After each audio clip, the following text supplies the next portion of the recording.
दोस्तों, आपका स्वागत है AKC के स्टडी में। तो आज मैं बताने जा रहा हूँ अर्धवार्षिक परीक्षा हिंदी का पेपर। ठीक है, तो जैसे कि मेरी अभी IMP सीरीज चल रही है तो उसको भी देखते रहिए।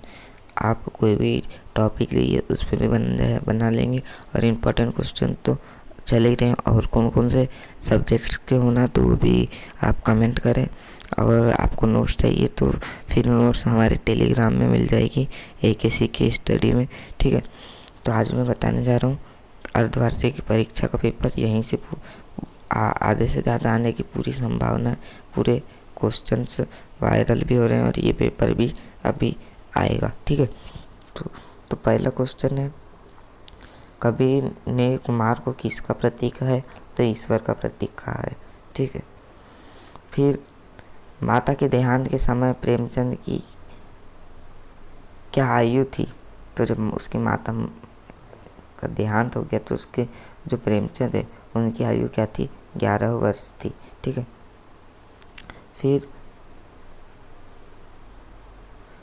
फिर अंगार उगलना का क्या अर्थ है? तो कठोर वचन कहना ये है। ठीक है, फिर उत्तेजना के मूल कारण को क्या कहते हैं? तो विभाव कहते हैं। खुदाई के समय गर्मी कम करने के लिए कुएं के ऊपर से क्या फेंका जाता है जब खुदाई करते हैं? और तो कि वैसे भी अंदर का तापमान तो बढ़ा हुआ रहता है, तो जैसे गर्मी के समय की बात है, समय गर्मी कम करने के लिए तो उसके लिए क्या करते हैं? ऊपर से हम रेत फेंक देते हैं। रेत क्या होती है? ठंडी होती है, इसलिए वो ठंडा कर देती है। ठीक, फिर पत्रकारिता लोकतंत्र का कौन सा स्तंभ है? तो पत्रकारिता जो है चौथा स्तंभ है। फिर रिक्त स्थान, तो कवि दुष्यंत ने वृक्ष के साय में खालिस्तान लगाने की बात है कही है। तो जो कवि है हमारे दुष्यंत कुमार, उनने वृक्ष के साय में क्या लगाने की बात कही है? धूप लगाने की बात कही है। ठीक है, फिर शूटिंग वाले घर के पड़ोस में एक खालिस्तान रहता था तो धोबी रहता था। ठीक है, कौन रहता था? धोबी रहता था। फिर शब्द युग्म के खालिस्तान प्रकार है? तो शब्द युग्म के 3 प्रकार है। फिर वक्रोक्ति अलंकार के 2 भेद श्लेष एवं काकऊ होते हैं। खालिस्तान अलंकार के 2 भेद होते हैं, श्लेष एवं काकऊ होते हैं, तो वक्रोक्ति अलंकार के होते हैं। ठीक है, 2। ठीक, फिर ऑल इंडिया रेडियो की स्थापना खालिस्तान सन में हुई? तो 1936 में हुई। 1936 में हुई।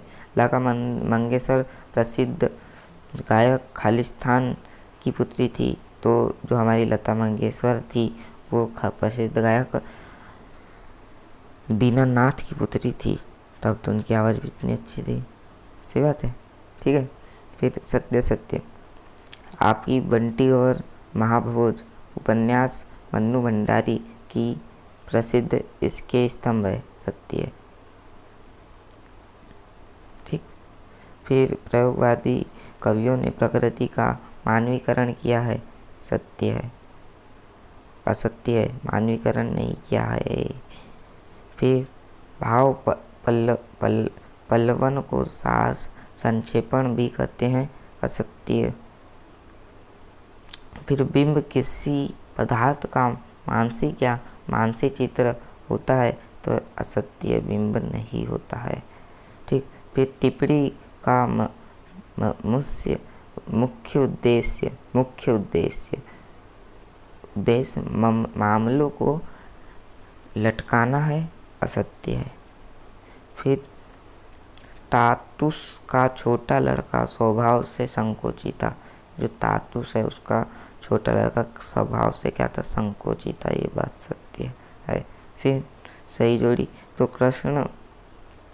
कृष्ण सोबती कहाँ के हैं? गुजरात के।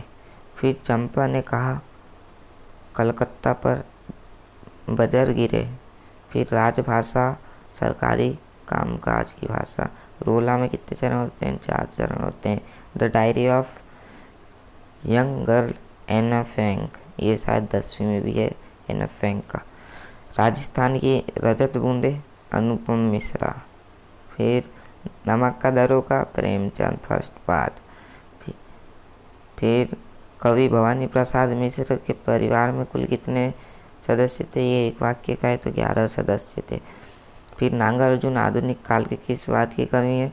तो प्रगतिवाद के कवि हैं नागार्जुन। ठीक। फिर 2 या 2 से अधिक व्यक्तियों के बीच होने वाला संभाषण क्या कहलाता है? तो संवाद कहलाता है। फिर लोहे का पेड़ किसके लिए बनवा सकते हैं? तो जीवित सपनों के लिए बनवा सकते हैं लोहे का पेड़। फिर पटकथा की मूल इकाई क्या होती है? दृश्य होती है। फिर आलो आधारी किस भाषा का शब्द है? तो बंगला भाषा का शब्द है, ऐसा बांग्लादेश की। ठीक, तो यहाँ पे आपका पूरा होता है। तो जो भी टॉपिक में बनाना होगा बता दीजिए, और मेरी IMP सीरीज चल रही है उसको भी देखते जाइए। ठीक है, और कमेंट करें। मेरे टेलीग्राम में आपको फ्री नोट्स मिल जाएगी। ठीक है।